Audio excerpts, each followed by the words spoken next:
Sumatera Barat memiliki modal besar dengan RPJP-nya. Ya. Di dalam RPJP itu dinyatakan dalam taraf yang pertama adat bersendi syarak bersendi kitabullah. Bila adat disebut kurenah bersendikan kepada syarak yang nampak adalah akhlakul karimah. Ya. Kenapa orang tidak berani menyatakan Megawati itu putri atau Puan Maharani ketua DPR RI ini Minangkabau? Soalnya yang mau mengatakan tidak mau berubah, yang mau dikatakan juga tidak mau pula berubah. Ulangi Bu ya. La takunu kalladzina nasullah fa ansahum anfusahum. Itu kalimat awal. Ya, ya. Kalau kita terjemahkan luas sekali. Jangan jadi kamu melupakan Allah. Kalau kamu lupakan Allah, Allah melupakan kamu terhadap dirimu.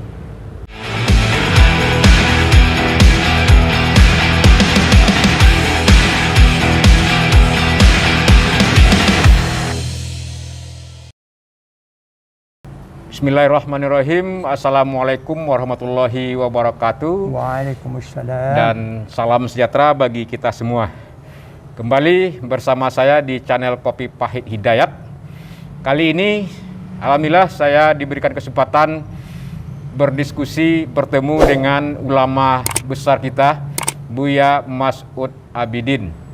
Syuting ini kita selenggarakan di dalam Masjid Al-Munawwarah Siteba, Kota Padang. Kita sapa beliau. Alhamdulillah Buya, terima kasih. Terima kasih. Salam. Bagaimana kabar, sehat Buya? Alhamdulillah. Alhamdulillah. Ada yang menarik dari beliau. Beliau lahir di Koto Gadang Agam 11 Agustus 1935 atau 86 tahun yang lalu. Saya pikir umur yang luar biasa, tidak muda lagi. Tapi ada semangat dan kesehatan beliau dalam kehidupan sehari-hari, termasuk juga menjalankan aktivitas sehari-hari, melakukan ceramah dan pengajian di berbagai tempat maupun masjid, tidak hanya di Sumatera Barat tapi juga di luar Sumatera Barat. Beliau pernah sekolah di Sumatera Tawalib, Syekh Ibrahim Parabek, biaya, termasuk juga terakhir di FKIP Medan. Di samping pernah menjadi wakil ketua Dewan Penasihat MUI Sumatera Barat, juga beliau pernah Direktur Pusat Pengkajian Islam dan Minangkabau, termasuk juga Ketua Umum BAS Provinsi Sumatera Barat. Selain itu, Buya juga banyak melahirkan buku. Karya-karya tulis beliau seperti Islam dalam Pelukan Muhtadin Mentawai, Pernak-pernik Ramadan, atau juga Ensiklopedi Minangkabau ya Buya ya. Termasuk juga adat dan syarak di Minangkabau, adat jo syarak di Minangkabau. Buya, saya pikir karena memang udah vaksin untuk kemuda ini, udah buka juga maskernya, enggak apa-apa Buya? Boleh. Buya, Sumatera Barat masa lalu sebelum era perjuangan kemerdekaan, kita melahirkan banyak tokoh-tokoh nasional yang hari ini sudah menjadi pahlawan nasional dia. Sebut saja Imam Bonjol, ulama besar, pejuang melawan Belanda yang terkenal dengan Perang Padri awal tahun 1800. Juga pahlawan nasional Agus Salim, seorang pejuang kemerdekaan juga. Ada Buya Hamka, ulama besar, sastrawan, wartawan, juga pengajar. Ada Sultan Syahril, M. Yamin, termasuk juga M. Natsir, Tan Malaka. Nah, kita ingin tahu nih sejarahnya dari Buya. Bagaimana tokoh-tokoh besar itu tentu dalam proses kehidupannya tidak datang begitu saja secara tiba-tiba. Tentu ada proses pembelajaran, proses latihan, proses pendidikan.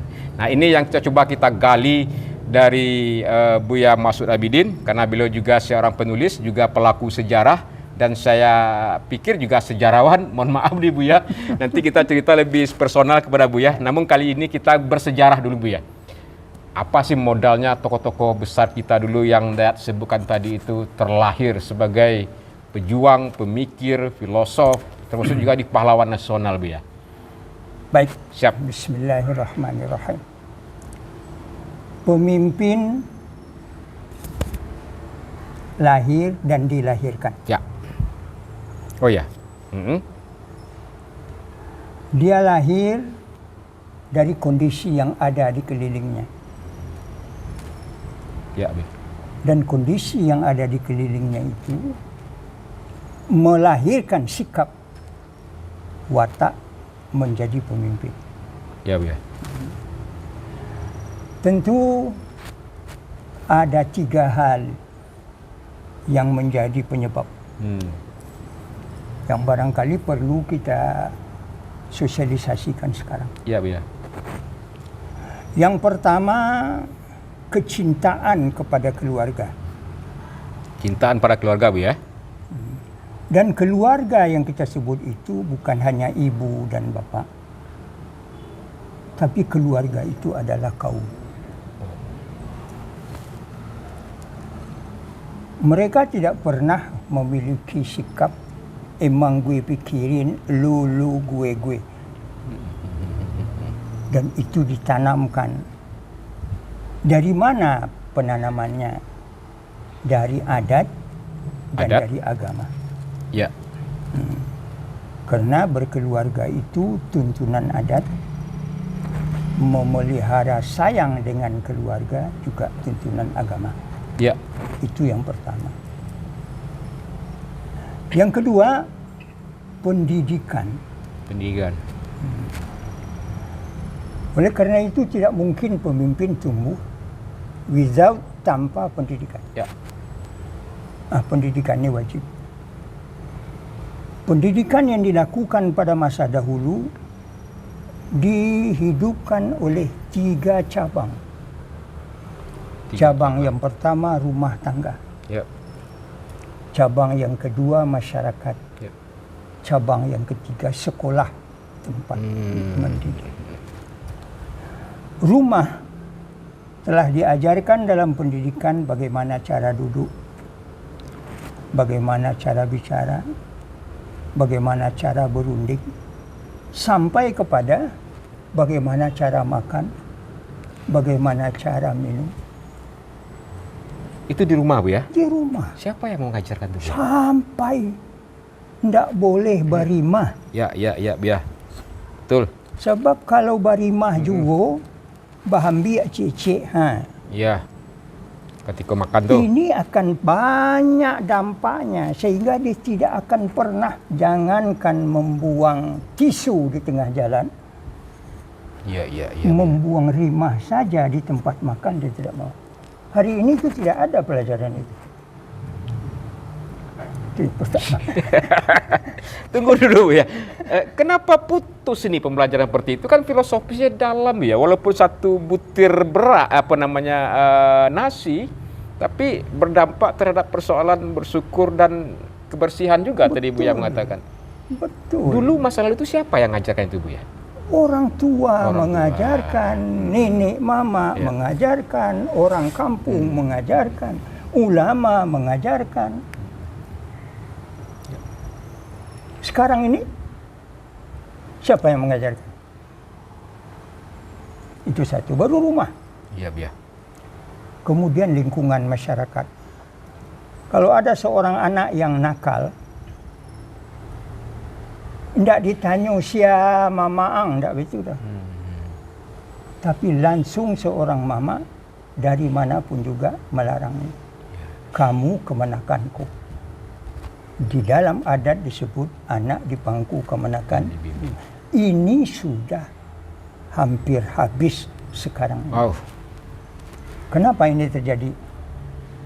Ini terjadi karena masuknya, saya menyebut sebagai infiltrasi. Infiltrasi? Dari budaya asing. Sehingga jalan dialih di orang lalu. Ya. Ini berbahaya. Nah, 2. Ketiga, sekolah. Di sekolah diajarkan betul kebersihan. Diajarkan betul tata pergaulan. Diajarkan betul bagaimana duduk. Sekarang kalau dulu ya benar, duduk saja begini. Iya, Bu ya. Jadi malu saya nih, Bu. Iya betul ya. Waktu SD Ya. mau pakai ini, Bu. Kan masih kan. Kuku juga diperiksa. Ini. Iya. Ya. Ini. Apa gunanya? Disiplin. Kan ini mengajar disiplin aja ini. Nah, sekarang kedisiplinan itu yang pertama sekali dihilangkan. Bagaimana melahirkan pemimpin? Akan lahir juga pemimpin yang tidak berdisiplin. Wah, kalau lahir pemimpin yang tidak berdisiplin, dibikin surat, dikirim ke orang, diminta duit, bisa jadi. Tapi kalau dia berdisiplin, dia tidak akan pernah menulis surat, mengirimkan kepada orang, menuntut supaya diberi. Tidak mungkin. Iya. Alhamdulillah yang demikian sekarang kan tidak terjadi. Ya. Nah, akan tetapi perlu yang demikian itu. Nah, pendidikan. Ya, Dua. Yang ketiga, menanamkan nasionalisme. Itu dia, Bu. Wah. Rasa memiliki, bangga. Sehingga waktu itu kalau seseorang melakukan Indonesia Raya, dia berdiri begitu. Iya. Aduh. Hari ini tidak seorang anak SR pun atau SD pun yang tidak hafal lagu Indonesia Raya. Sekarang sudah menjadi pemimpin masih ragu dia dengan lagu Indonesia Raya. Masyaallah. Jadi tiga ini yang melahirkan kepemimpinan itu. Iya. Makanya di Minangkabau tumbuh banyak pemimpin. Selain daripada yang melatar belakangi pribadi mereka masing-masing, maka para pemimpin yang ada masa dahulu, dia kemenakan daripada nenek mama, Ya. atau dia cucu atau anak dari ulama. Dua saja. Mau tahu siapa Hamka? Ya. Ayahnya ulama. Betul. Mau tahu siapa Hatta? Neneknya ulama besar. Syekh Batu Hampar, Abdul Rahman Batu Hampar. Yang menjadi guru dari segala guru yang ada di Sumatera Barat. Ya. Malah guru dari Nyek Canduang. Ya. Itu neneknya. Kalau kita bertanya, siapa itu Haji Agus Salim? Ya. Masih turunan satu dengan Syekh Ahmad Khatib Al-Minangkabawi. Ya. Masih berkeluarga dengan mereka. Kepemimpinan seperti ini turun dan terpelihara sebagai pribadi. Ini mengokohkan lahirnya kepemimpinan di Sumatera Barat atau Minangkabau yang berkontribusi kepada Negara nasional. Baik, Bu ya. Itu kan konsep berkepemimpinan yang didasari oleh keagamaan yang kuat, adat dan karakter yang cukup kuat, maka lahirlah pemimpin-pemimpin yang berkapasitas, itu skalanya mungkin nasional dan internasional. Tadi Buya mengatakan ada proses infiltrasi dari budaya asing. Kalau boleh bahasa lebih sederhananya, melalui apa dia Buya masuk? Kita menghadapi infiltrasi itu karena dua hal. Yang pertama, karena lemahnya pagar budaya kita. Pagar budaya kita lemah? Pagar budaya kita lemah, maka masuk infiltrasi asing. Itu satu. Kalau kita bicara tentang lemahnya pagar budaya kita, saya rasa tidak perlu lagi kita uraikan. Barangkali sudah banyak penulis, barangkali para ilmuwan kita sejak dari doktor sampai profesor sangat tahu betul bahwa budaya itu sebenarnya pagar bagi kehidupan. Nah, karena itu di Indonesia disebutkan puncak-puncak budaya nasional adalah puncak-puncak budaya daerah. Puncak-puncak budaya daerah itu adalah pagar budaya di daerahnya. Kita sebut itu adat. Adat itu adalah kesepakatan kolektif Okey. dari masyarakat adat itu sendiri tentang apa yang boleh mesti dikerjakan, apa yang dilarang mesti dihindarkan. Ya. Ketika ini sudah lemah, Ya, iya, iya. nah oleh kerana itu menurut pendapat Buya, kekuatan kita itu masih ada sekarang. Termasuk yang budaya tadi, saling menghargai, saling menghormati, sayang menyayangi, tepo salero, alu aja patut. Itu kultur kita, Bu ya. Jadi Budaya. cobalah lihat, kita punya hal-hal yang kembar di budaya kita. Oh ya. Satunya begini, Ya. tadi disebut alur kawannya patut, Patut. cerdik kawannya pandai. Bukan satu-satu, bukan cerdik saja, Iya. tapi pandai juga. Iya. Semata cerdik dijual orang, Ya. semasa pandai jadi suruhan orang. Cerdik dan pandai tahu mana yang boleh, mana yang tidak, di mana yang pantas, di mana yang patut. Jadi perlu ada itu. Pelajaran budaya ini dimulai di rumah.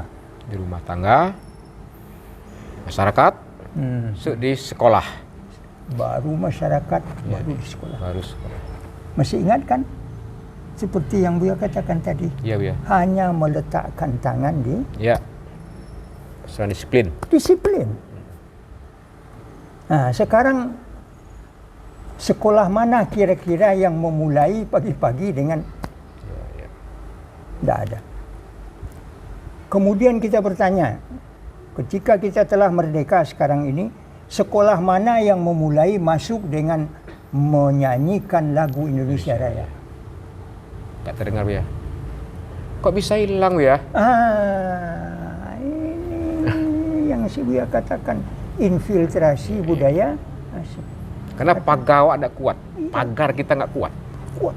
Okey. Karena itu tadi pagar budaya kita lemah. Satu bab. Yang kedua yang menyebabkan infiltrasi masuk, Ya. kita mencampakkan yang kita punya, mengambil yang orang lain. Wow. Mencampakkan yang kita punya dan mengambil Orang lain. orang lain. Padahal yang kita ambil dari orang lain itu mungkin telah dicampakkannya. Iya, iya, iya. Kita ambil, Kita ambil. sudah jadi sampah Ya, bagi yang lain. sampah ambil.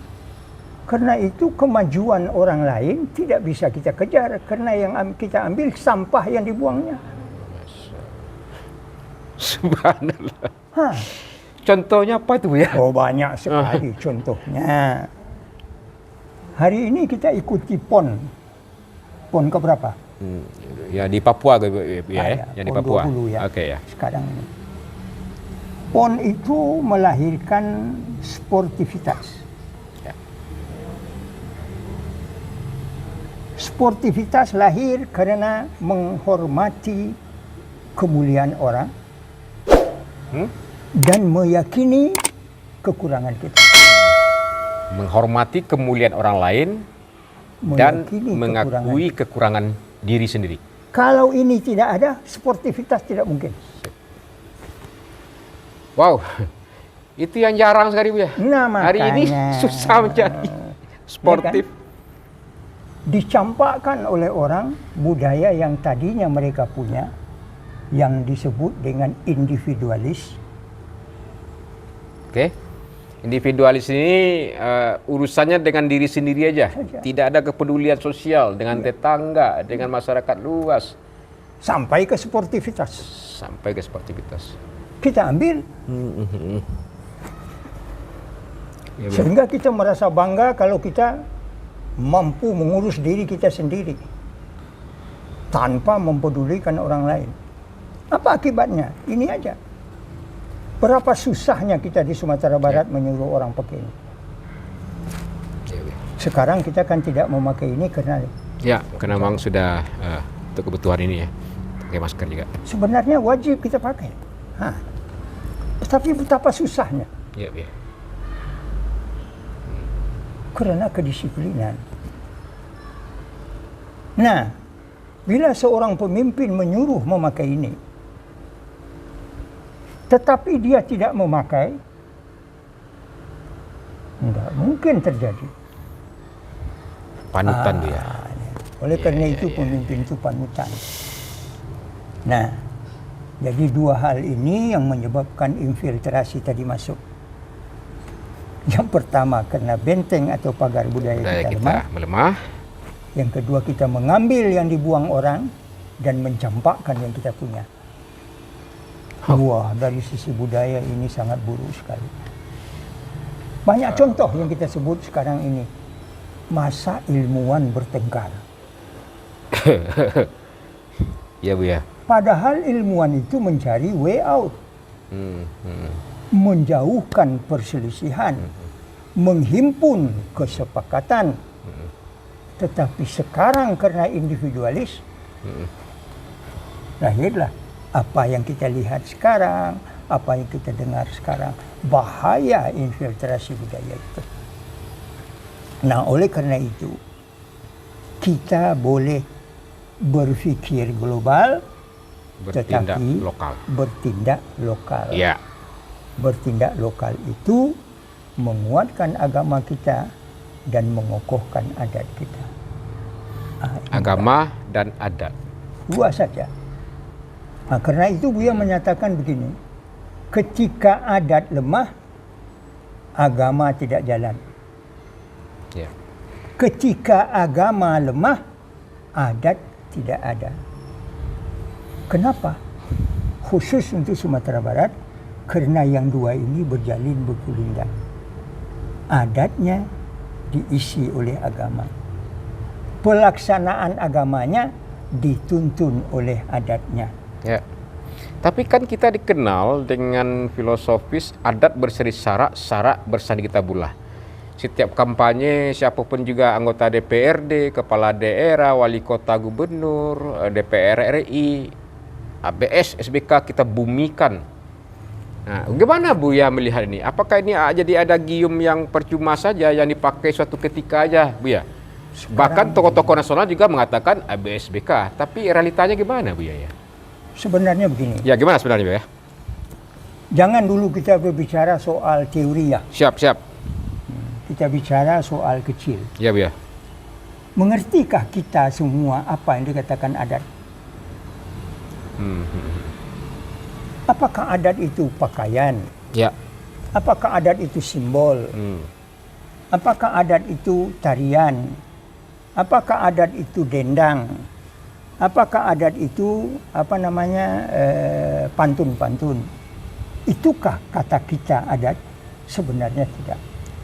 Itu budaya. Adat itu kurena. Kurena. Budaya. Perilaku. Itu adat. Ya. Nah, kurena kita inilah yang diisi oleh syarak. Ya. Ketika syarak tidak masuk ke dalam kurena,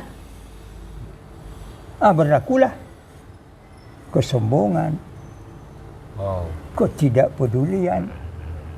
Ketika agama tidak masuk di dalam perilaku. Kurena. Maka terjadilah individualisme, kesombongan, serakah, rakus. Macam-macam. Oh, itu penyebabnya Bu ya. Jadi sederhana saja kita sebut itu, tidak usah berteori. Adat ini. Yang kecil-kecil aja lah. Iya.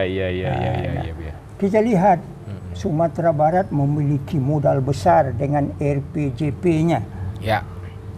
Di dalam RPJP itu dinyatakan dalam taraf yang pertama adat bersendi syarak bersendi kitabullah. Bila adat disebut kurenah bersendikan kepada syarak yang nampak adalah akhlakul karimah. Ya. Bila itu dilakukan di Sumatera Barat,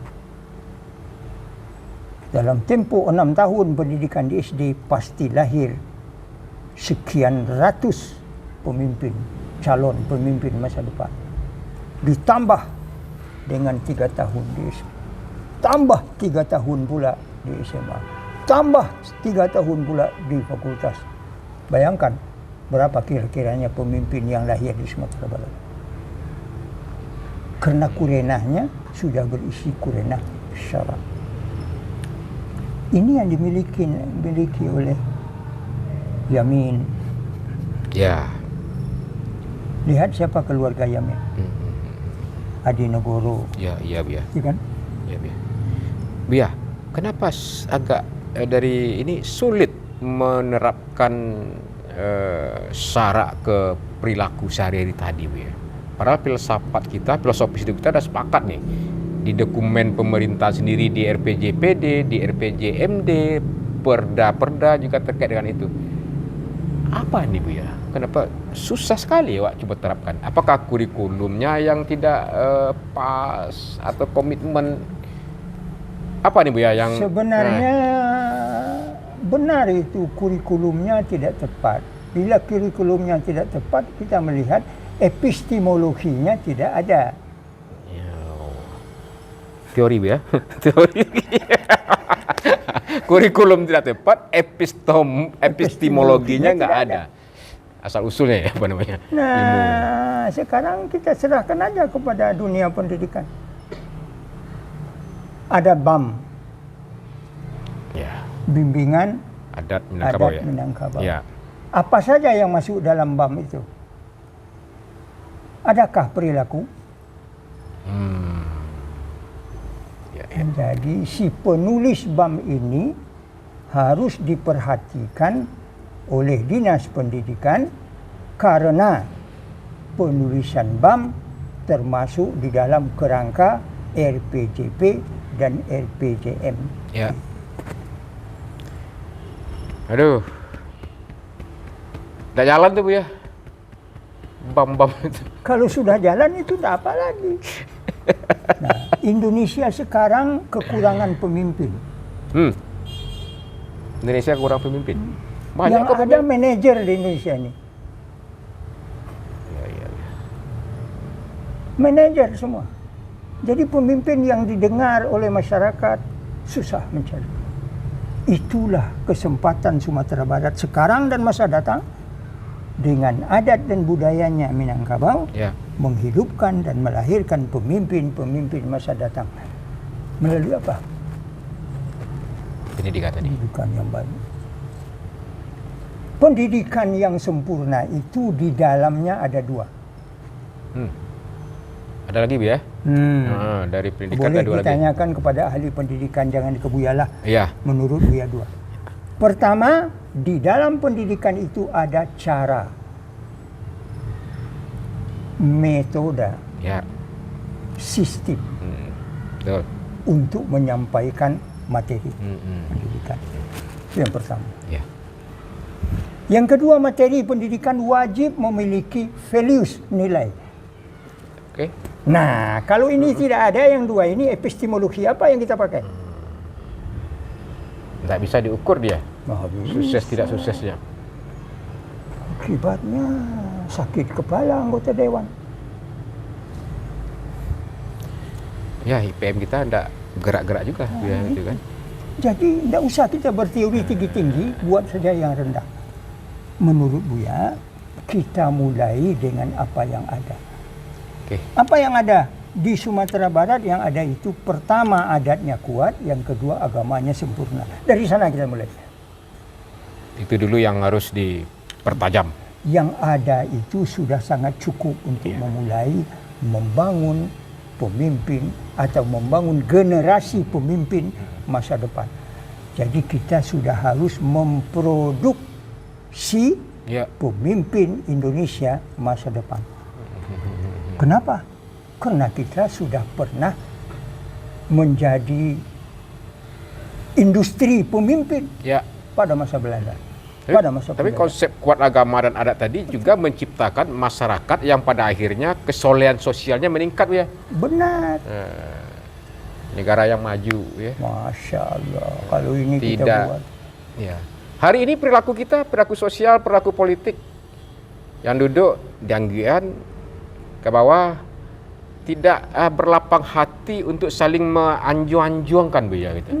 Kawan kata tungkuik capek.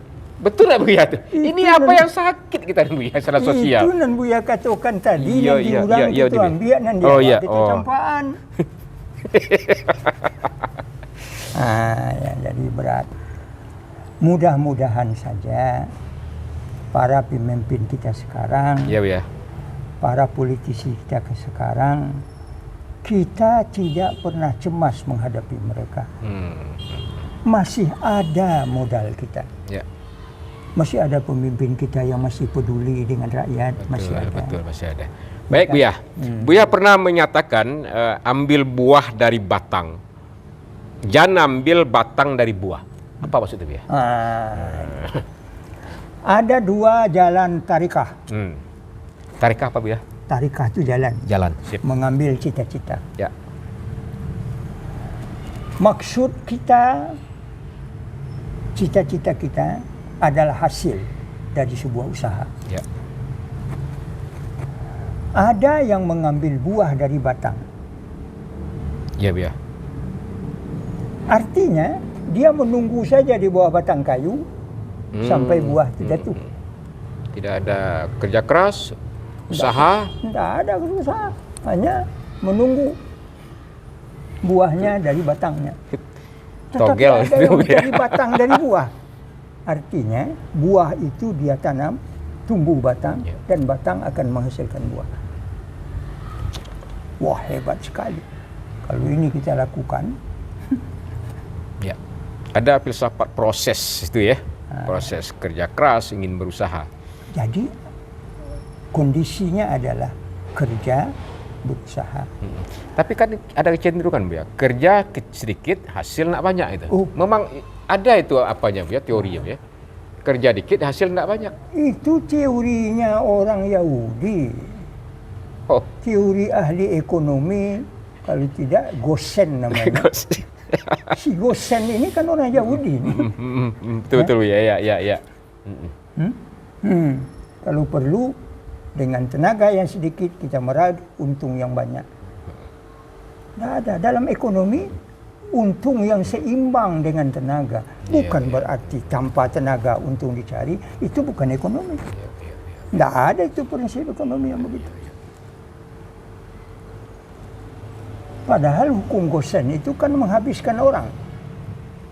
Supaya sehabis-habisnya manusia ini paling mudah. Sehingga yang tinggal akan meraup sisa yang ada. Wah, tidak bisa itu dalam Islam, tidak bisa begitu. Oke, baik. Kita coba bicara lebih ke politik nih Bu ya. Kira-kira persoalan yang tengah kita hadapi hari ini, persoalan lemahnya pagar budaya kita, termasuk juga jadi persoalan nilai-nilai keagamaan kita, penerapannya. Kira-kira apa yang mesti kita lakukan nih Buya? Buya ingin menawarkan beberapa hal. Ya. Yang pertama, jangan pernah berputus asa. Jangan pernah putus asa. Siap. Itu yang pertama. Karena itu, tanamkan apa yang mungkin kita lakukan. Seperti seorang guru di sekolah. Ya. Dia bisa menanamkan dengan apa yang dia punya. Seorang profesor di perguruan tinggi, dia bisa menanam apa yang dia punya. Seorang ustadz dan ulama di surau, dia bisa menanam apa yang dia miliki. Jadi kita bertitik tolak supaya tidak pernah berputus asa, memanfaatkan potensi yang ada. Itu yang kedua. Manfaatkan potensi kita yang ada. Potensi yang ada di Sumatera Barat secara umum luas sekali. Ada potensi alam, ada potensi sumber daya, ada potensi ranah, dan juga ada potensi rantau. Ya. Potensi yang ada ini kita manfaatkan dan kita kaji. Nah, kalau kajian sudah banyak Bu ya. Nah, Potensi ranah dan rantau, sumber daya alam, sumber daya kultur, sumber daya bla bla bla itu sudah terhampar di penelitian-penelitian dokumen pemerintah. Tapi prakteknya Bu ya gitu. Di mana ini Bu ya? Buya Koordinasi komunikasinya enggak. Yang dimaksud dengan kaji ialah memahami yang kita punya dan mengamalkannya. Itu nan kaji, bukan merundingkannya. Jadi perlu juga diterjemahkan itu arti kaji itu. Ya. Amaliyahnya yang penting. Amaliyahnya bagaimana? Mempraktekkannya. Prakteknya bagaimana? Kita punya kok. Nah, itu yang kedua. Tidak berputus asa. Yang kedua, manfaatkan potensi yang ada. Sip. Yang ketiga, ini sangat penting. Kenapa beliau katakan sangat penting? Tidak ada kekuatan tanpa bersama. Sinergisitas, kolaborasi. Kolaborasi. Jadi kolaborasi adalah hasil daripada sinergi. Dan itu harus digawangi atau di leadernya oleh pemimpin kepala daerah. Wah, pantas dong pemimpin kepala daerah itulah yang wajib menyatakan. Iya. Sebuah organisasi, pemerintah daerah itu kan organisasi. Iya. Sebuah organisasi tidak akan jalan tanpa sinergi. Sinergi tidak akan berbekas tanpa kolaborasi. Itu kan sudah diketahui oleh semua orang. Rata-rata kepala daerah kita masih berapa nilainya Bu ya? Perlu ditingkatkan lagi tidak kolaborasi sama sinergisitasnya? Oh, wajib ya. Wajib ditingkatkan sehingga kolaborasi kita 100%, sinergi kita 100%. Bagaimana mengukurnya sekarang? Tapi gimana nih Bu ya ukurannya Bu ya? Ketika ada kebijakan kepala daerah itu ternyata juga membuat publik itu menjadi gonjang-ganjing misalnya. Respon publik itu menjadi riuh begitu. Misalnya ya ada kebijakan yang harusnya sebuah lembaga itu harus dilantik, ternyata terlambat dilantik, menjadi diskusi publik yang kemana-mana. Persoalan penanganan COVID hari ini misalnya, enggak juga turun-turun indikator-indikatornya. Kenapa ini yang kurang, kenapa ini tidak lakukan? Menjadi pegunjingan publik. Ya. Itu apa ya terjadi sebenarnya? Benar kita rasakan itu. Iya Bu ya. Benar. Ya. Benar, sangat benar sekali. Iya Bu ya. Akan tetapi perlu kita cari jalan keluarnya.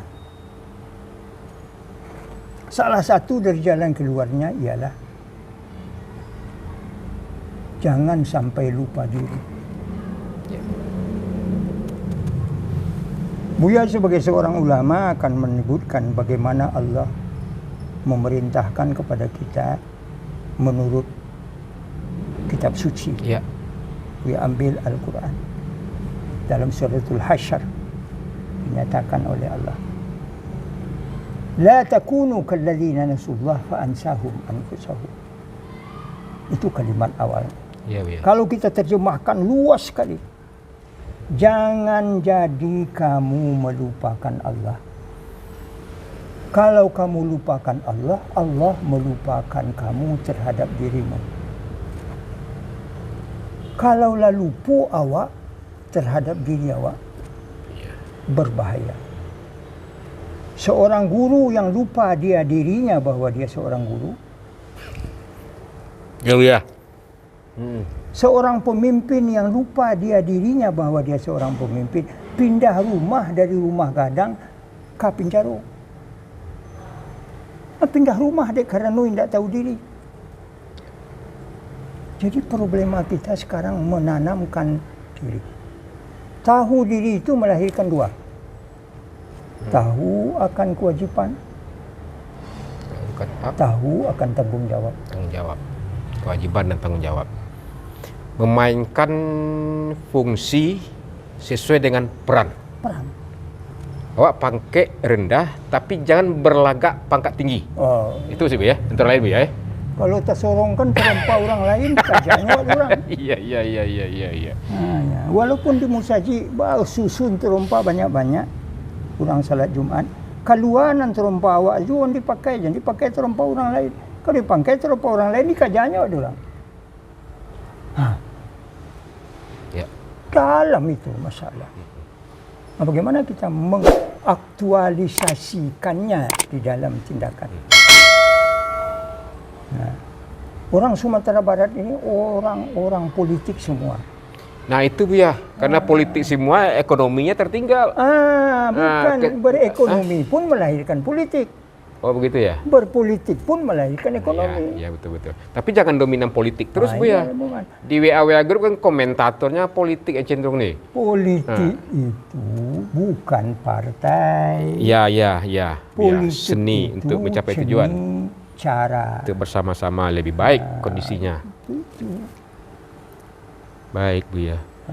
Nah di sisi politik nih Bu ya, ada yang menarik Bu ya pernah mengatakan, ada ndak yang berani misalnya ketika kita bicara tokoh-tokoh, ternyata Ibu Megawati Soekarno Putri itu Presiden RI kelima itu pernah membaca referensi Bu ya, itu adalah ada sejarahnya sebagai orang Minangkabau, termasuk juga anaknya Puan Maharani yang hari ini Ketua DPR RI, Putri Minangkabau.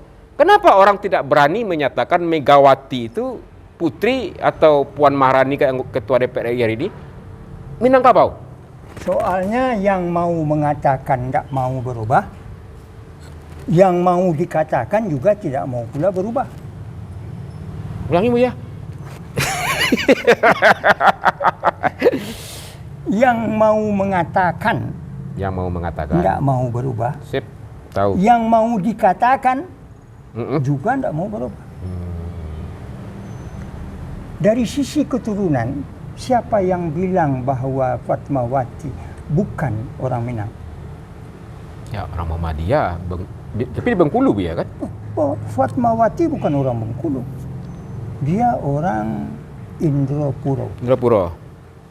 Ayahnya orang Indopuro, ibunya orang Indopuro.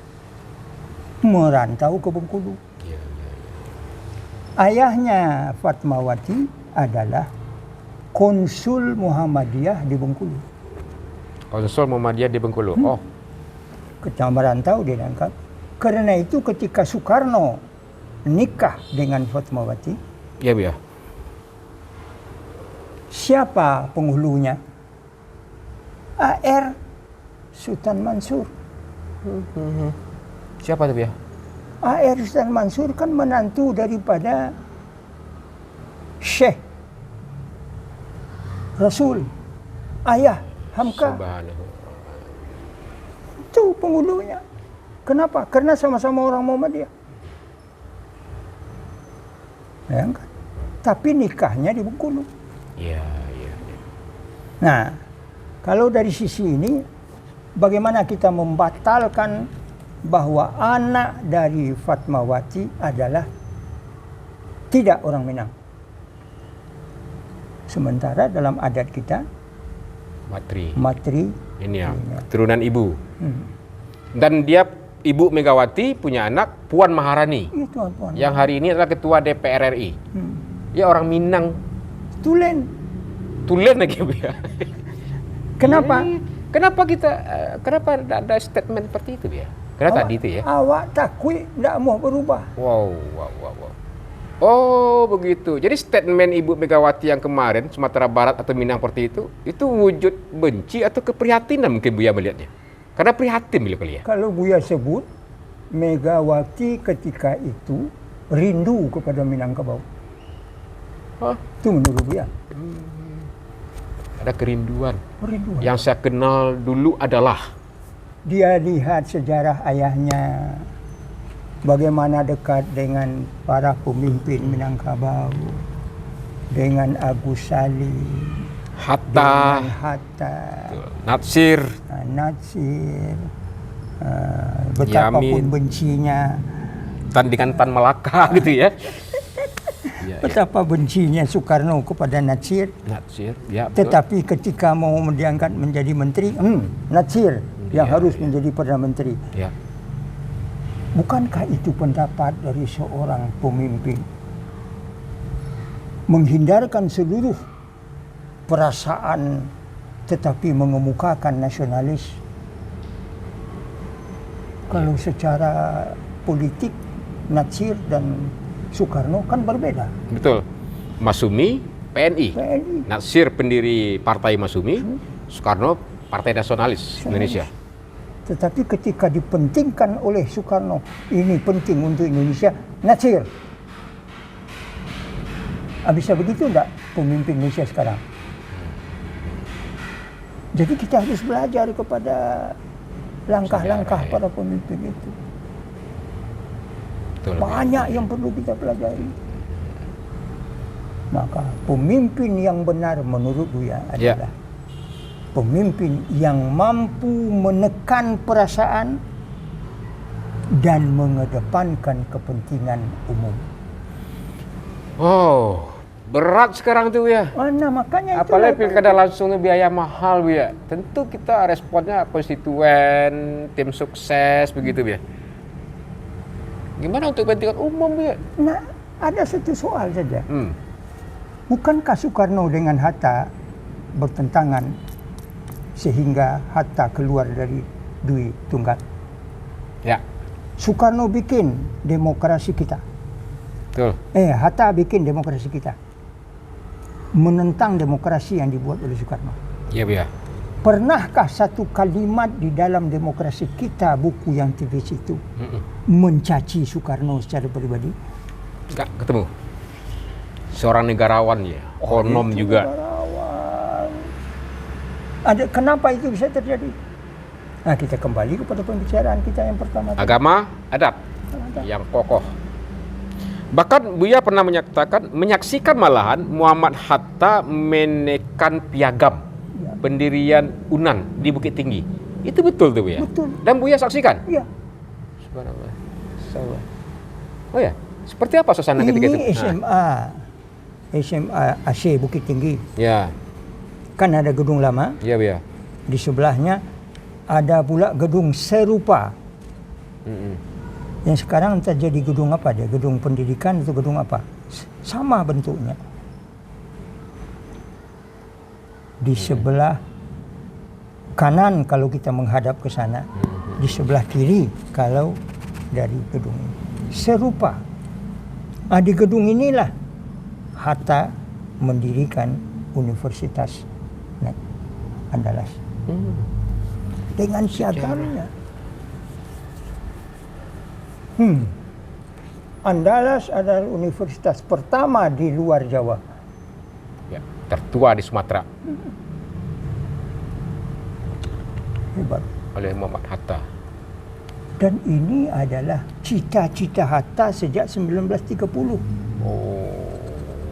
Tahun 1930 waktu Hatta berada di negeri Belanda, dia dirikan PNI.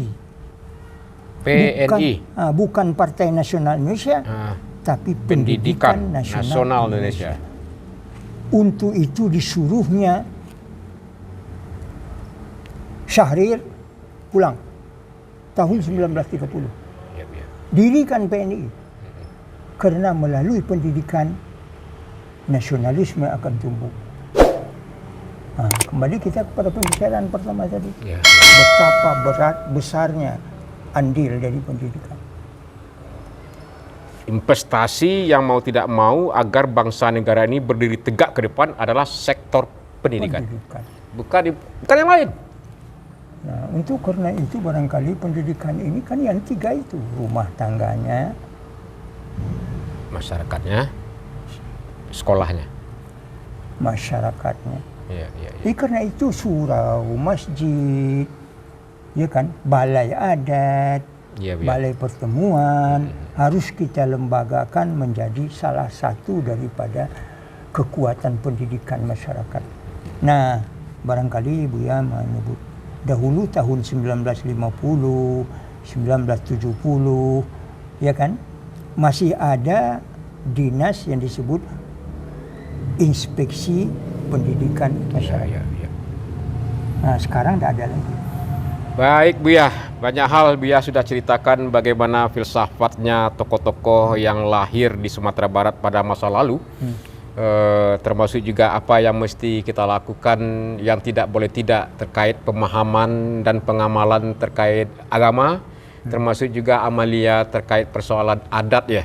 Nah, inilah yang modal utama agar bisa menciptakan ya pertama sumber daya manusia, yang kedua adalah tingkat kesolehan sosial, saling menghargai, saling menghormati, bekerja sama-sama bekerja atau bergotong royong ya.